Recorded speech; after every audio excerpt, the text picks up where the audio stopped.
Well, good afternoon, everyone. Well, today we're going to talk about bar chords.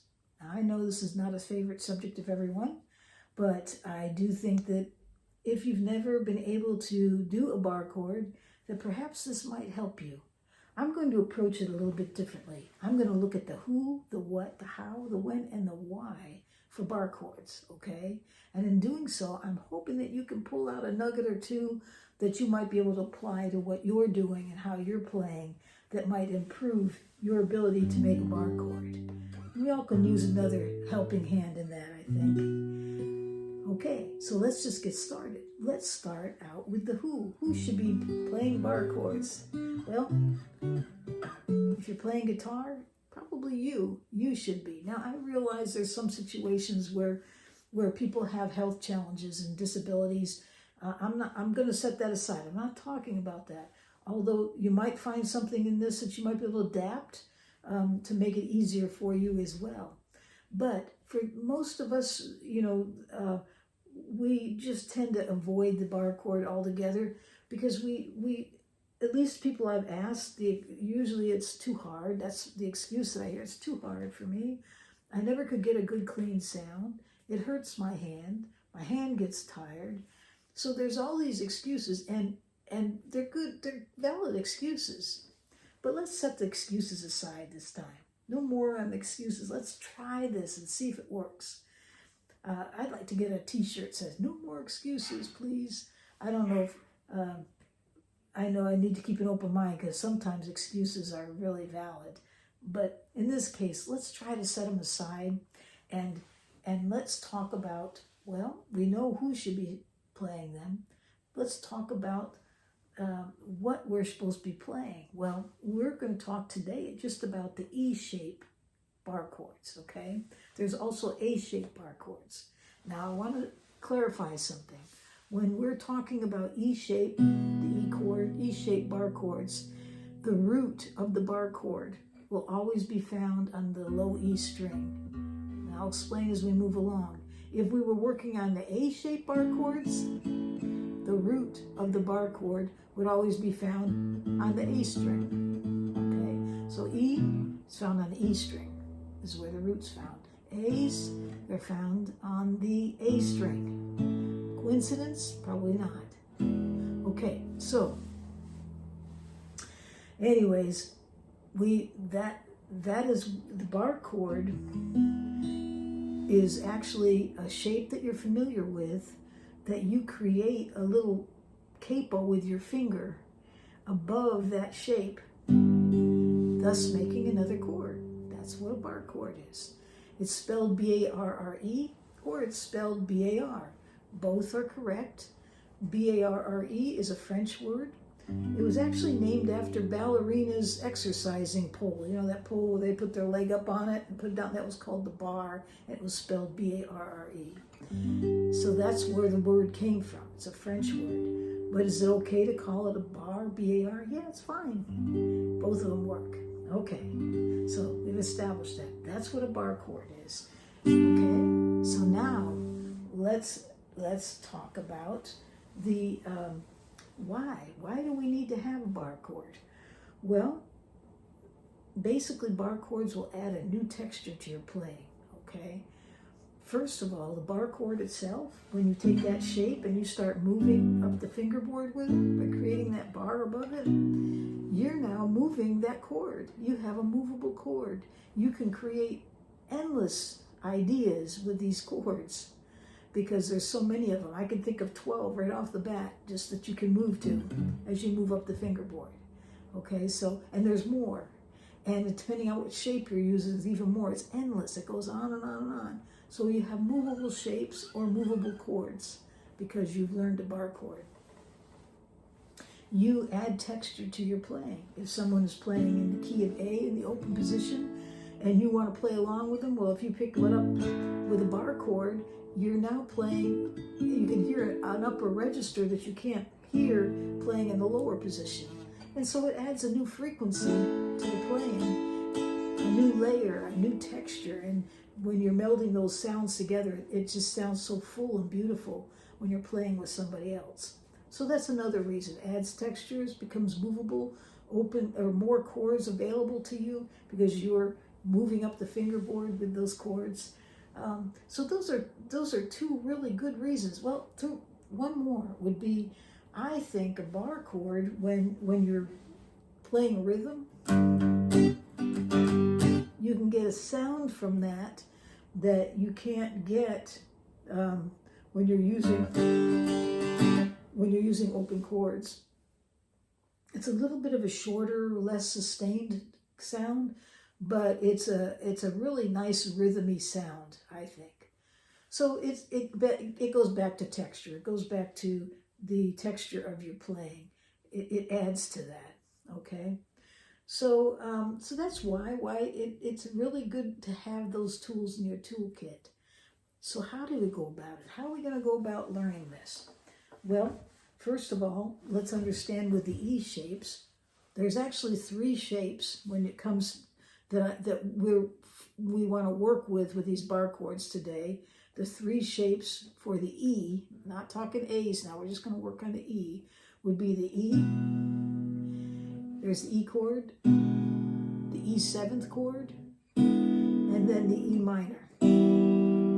As you bar those going up, for instance, if this is, so you place your bar on the 3rd fret, and you bar the E, you now have G. How do I know that? Well, because the E string, if I press here, it's F. If I press here, it's G. That's the root. There it is, E. Or G, okay? So G chord using the E position, or the E shape. Now, if I make the E7th shape, you now have a G7th chord. If I make the E minor shape, you now have G minor, okay? So, and that works all the way up. A7th, A minor. And does it work? Well, here's A7th, here's A7th. See, they're the same chords. A minor, sounds just the same, just a little different texture to it. So those are the 3 shapes I want you to remember around the E shapes. E, E7th, and E minor, okay? And we need to know the notes of the E string, the low E string, because that's where you're going to find your root with the E shapes, okay? With the A shapes, you'll find it on the A strings. When we get to that, you're going to need to know the notes on your A string. But for now, let's just get the E string down. Know that this is the E string, and as you move up, you go from F to G to C, or to G to A. I know my alphabet, really I do. B, C, D, and then back to E. Okay? So you need to learn that. Get that down so that when you look at your fingerboard, you automatically know, oh, if I'm here, I'm on a B string. Oh, if I'm here, I'm on the A string. Oh, if I'm here, I'm playing the B, I'm playing the A, I'm playing the G, I'm playing the F. You need to get that down. That way you know where you are when you're playing these chords, okay? And if you're playing the E shape, and you move here, you're on F. If you play the E7th shape there, it's now F7th. And if you play the E minor shape, it's now F minor, right? Okay. So now that we've established that, let's talk about how to approach it. Okay, so how we know what it is, we want to know how to approach it. Well, there's a number of ways to do it. And I think sometimes it's best to start with making sure that this finger starts getting strong enough. So there's an exercise you can do for this finger. Okay, basically it's just take that finger, let's lay it down at the G fret, the G string and over, and play it. It doesn't sound real good, so take your middle finger and put it over it until you get a nice clean sound, and then play it one note at a time, and then play it back. And then stop and rest your hand.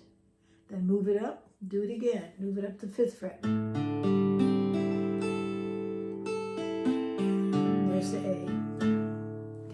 And say that out loud. There's the A. Oh, there's the G. Because eventually your memory is going to capture that, and it'll become second hand to you. Okay? Oops, I didn't get a clean sound there.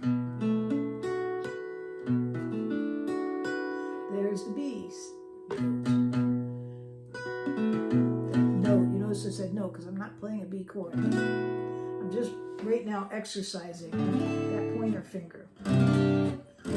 Okay, so that's an exercise you can do. Another exercise you can do is approach the bar chord with the shape. Now, when we make this E chord, we're using fingers 1, 2, and 3. Now, you're probably used to doing E. Hopefully, you're used to making an E shape by now. Because if you're not, you probably need to stop and just start working on E shapes, okay? Because you got to know that before we get started here. So you know that this is the E shape and that you're using fingers 1, 2, and 3. Well, with a bar chord, you're going to have to switch that up to 3, 4, and 5. Okay, you can't use this because you've got to free up your pointer finger to be the bar. So now you're going to be 3, 4, and 5. So that shape, let's do it at the 4th fret. Looks like that. So a good thing that you can do is lay that down. Start by laying that down and get used to those fingers doing that work. And then bring your bar second and lay it across. Now you notice there's some dead strings there. So there's some checks I can do to get that better sounding. One is move my elbow in towards my body. Did you notice it got better when I did that? Why did it get it better? Well, because watch my hand. When I moved it in, this rolled, okay? So when you're playing a bar chord, this finger here, the bar playing finger, should not be playing on the flat of it, okay? It should be more on the side. Not, when I say side, I'm not talking about the actual side. It's like the edge of the side, okay? And so in order to get that, you have to roll over to it. And in order to roll over to it, you have to move your elbow in to do that. See how my whole hand moves when I do that? It's just natural. So make sure your elbow's in, and you'll get a nice clean sound. So lay it down, check it, lay down the bar, check it. And if it's not good, adjust so that you're rolling over. Now you'll notice next, if you're still having trouble, where's your thumb? Do you know where your thumb is today? Where is your thumb? It should be behind the fingerboard, okay? With bar chords, it cannot be up here, can't be roaming around back here somewhere. It's got to be right behind it, because if you don't, you won't be able to do this, okay? Elbows in, thumb behind the fingerboard, okay? Roll over by bringing that elbow in.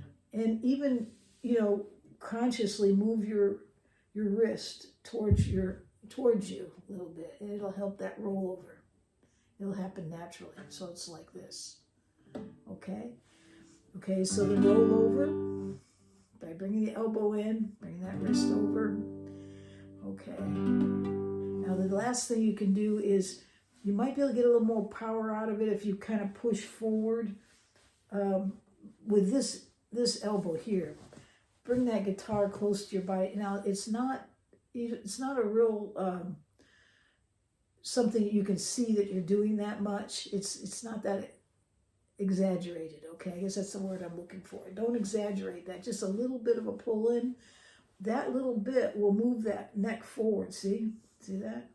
And in doing that, it gives a little more strength to it. So you got your elbows in, and don't exaggerate. I don't want to see, that's not what we're trying to do, okay? All right. So let's wrap this up, because we're running out of time. When are you going to practice this?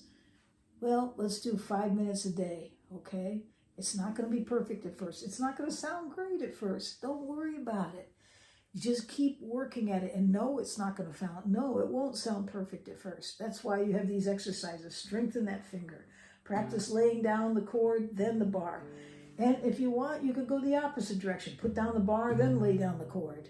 But stop in between. So it's lay down the chord shape, lay down the bar, adjust, stop. Okay? And if you do that 5 minutes a day, eventually you're going to get better at it. And when you're practicing it, if you're up here doing it, say the chord. How do you know the chord? You got to know your notes on the E string, because that's where you'll find your root. If you're here, oh, I'm playing A. I want you to say it out loud. Know that it's A. Okay? Position checking, elbow in, roll over, thumb behind.